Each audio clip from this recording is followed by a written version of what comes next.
Hi అండి. సులువుగా ఈజీగా టేస్టీగా క్యారెట్ పచ్చెనపప్పు ఫ్రై అండి. 4 పెద్దవి క్యారెట్లు తీసుకొని పైన తొక్క ఈ పీలర్తో తీసేసుకొని సన్నగా కట్ చేసుకొని పెట్టుకోవాలండి. 1 గంట ముందుగా పచ్చెనపప్పు కడిగేసి 1 కప్పు పక్కన పెట్టుకోవాలండి, నానబెట్టుకోవాలి. ఇప్పుడు సన్నగా కట్ చేసుకున్నాక నేను చూపిస్తానండి. ఉల్లిపాయ కూడా సన్నగా కట్ చేసి పెట్టుకోవాలి. ఇలా సన్నగా కట్ చేసుకున్న ఈ క్యారెట్ ముక్కల్ని గిన్నెలోకి వేసుకోవాలి. నానబెట్టి తీసుకున్న ఈ పచ్చెనపప్పుని కూడా ఇందులో వేసుకోవాలండి.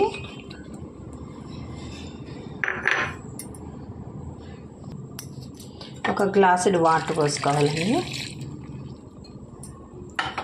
స్టవ్ వెలిగించి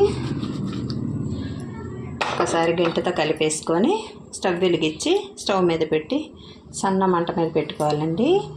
ఉడకబెట్టుకోవాలి కానీ నీళ్లు వంచుకోకూడదండి, మొత్తం విటమిన్స్ అన్నీ పోతాయి. సరిపడ నీళ్లు పోసుకొని ఉడికించుకోవాలి.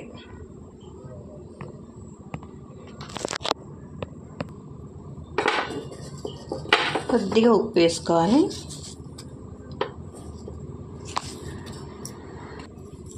ఒక్కసారి కలిపేసుకొని మూత పెట్టి ఉడికించుకోవాలండి. ఒక 5 నిమిషాలు ఇలా ఉడికిపోవాలండి. నీళ్ళు ఏమీ లేకుండా ఇట్లా పొడి పొడిగా వచ్చే వరకు, అంటే స్టవ్ వెలిగించుకొని ప్యాన్ పెట్టుకోవాలి. ఒక 2 టేబుల్ స్పూన్ల ఆయిల్ వేసుకోవాలి.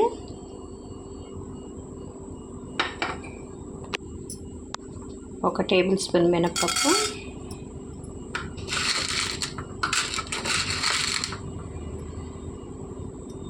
హాఫ్ టేబుల్ స్పూన్ శనగపప్పు,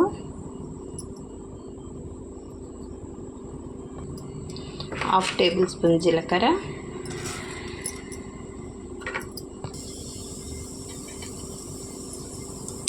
కొద్దిగా ఆవాలు,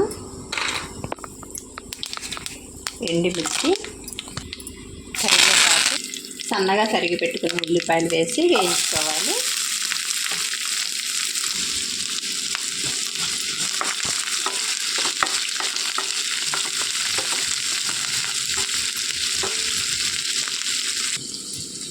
ఒక 2 పచ్చిమిర్చి తీసుకొని ఒక 4 ఎల్లుల్లిపాయలు వేసుకొని ఇవి 2 దంచుకోవాలండి.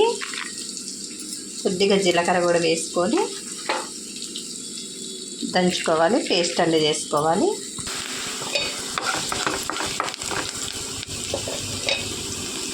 ఇందులోనికి దంచి పెట్టుకున్న ఆ ముక్క వేసేసుకోవాలండి. వేసి బాగా కలిపేసుకోవాలి.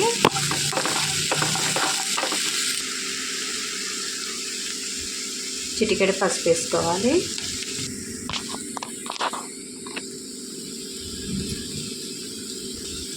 ఉడికించి పెట్టుకున్న ఈ క్యారెట్ ముక్కల్ని ఇందులోకి వేసుకోవాలండి. తాలింపులోనికి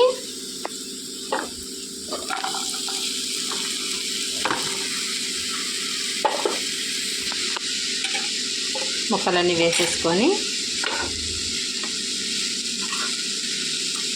తిప్పుకుంటూ ఒక 2 నిమిషాలు ఉడికించుకోవాలండి.